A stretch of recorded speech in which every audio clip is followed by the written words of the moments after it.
Bom dia, galerinha! Tudo bem com vocês? Espero que sim, que sejam todos bem. Queridos, prestem atenção.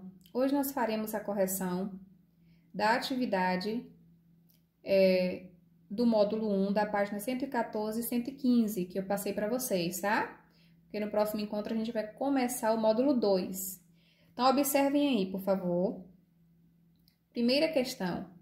Nós temos aí, acima da primeira questão, um enunciadozinho que eu quero que todos leiam. Coloquem aí na página 114 e aí tem o seguinte.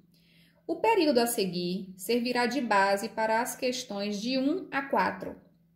Locais que têm matas e rios, onde o vírus e seus hospedeiros e vetores ocorrem naturalmente, são considerados áreas de risco. Pronto. Com esse enunciado aí, nós vamos responder as questões 1, 2, 3 e 4, tá certo? Vamos à primeira. Complete as afirmações a seguir. Esse período é formado por... Quantas orações nós teremos? 3. Por que nós temos 3 orações?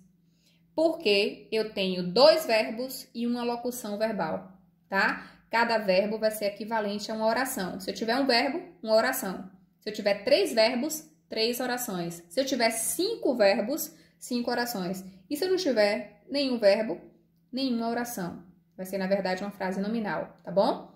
E uma locução verbal também é equivalente a uma oração. Então, vamos completar aí. Esse período é formado por 3 orações, centradas nas formas verbais tem, ocorrem e na locução verbal são considerados. Então, observem, eu tenho o verbo tem, eu tenho o verbo ocorrem e eu tenho a locução verbal são considerados. 3, por isso que eu tenho 3 orações, tá bom?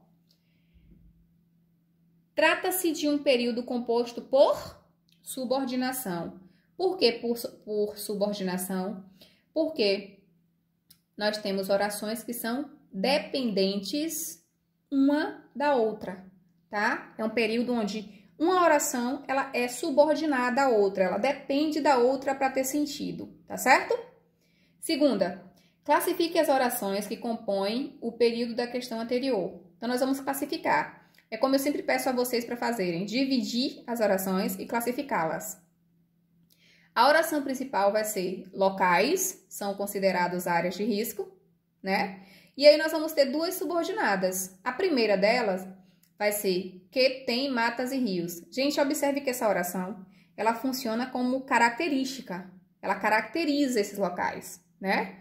Então, se ela caracteriza, ela vai ser uma adjetiva. E aí eu vou classificar. Vai ser adjetiva restritiva ou explicativa? Acertou quem falou restritiva, por 2 razões. Uma, que não tem vírgula.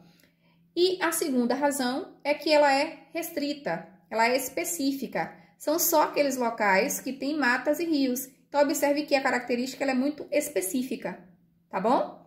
A segunda subordinada, onde o vírus e seus hospedeiros e vetores ocorrem naturalmente. Ela também é uma característica, então ela vai ser uma adjetiva. Só que agora, essa característica aí, ela vem dividida por vírgulas.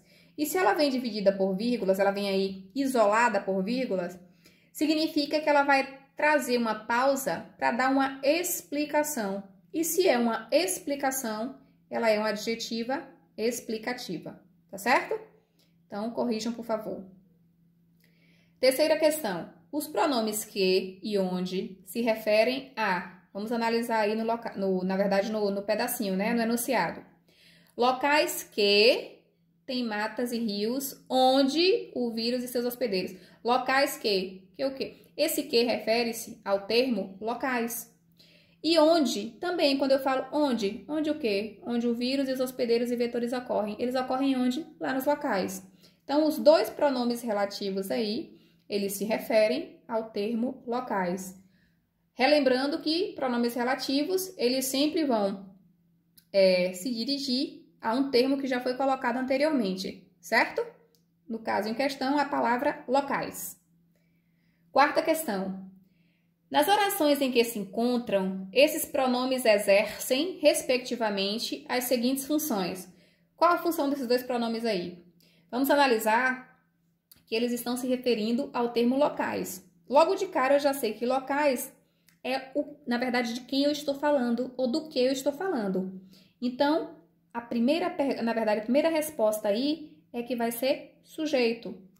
Por que sujeito, Pro? Porque é de quem eu falo, ou sobre o que eu falo. Então, quando eu falo assim, ó, locais que tem matas e rios, esse que refere-se a locais. E locais funciona como sujeito, porque é, na verdade, de quem ou do que eu estou falando, tá bom? O segundo caso vai ser um adjunto adverbial. Por quê? Porque onde vai se referir a lugar. Então, vai ser um adjunto adverbial de lugar. Então, a alternativa correta é a letra D, tá bom? Quinta, marque a alternativa que apresenta a correta classificação da oração apresentada.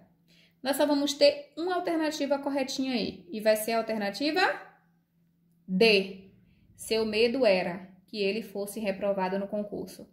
Pro, por que essa subordinada aí, ela vai ser substantiva ou predicativa? Bem simples.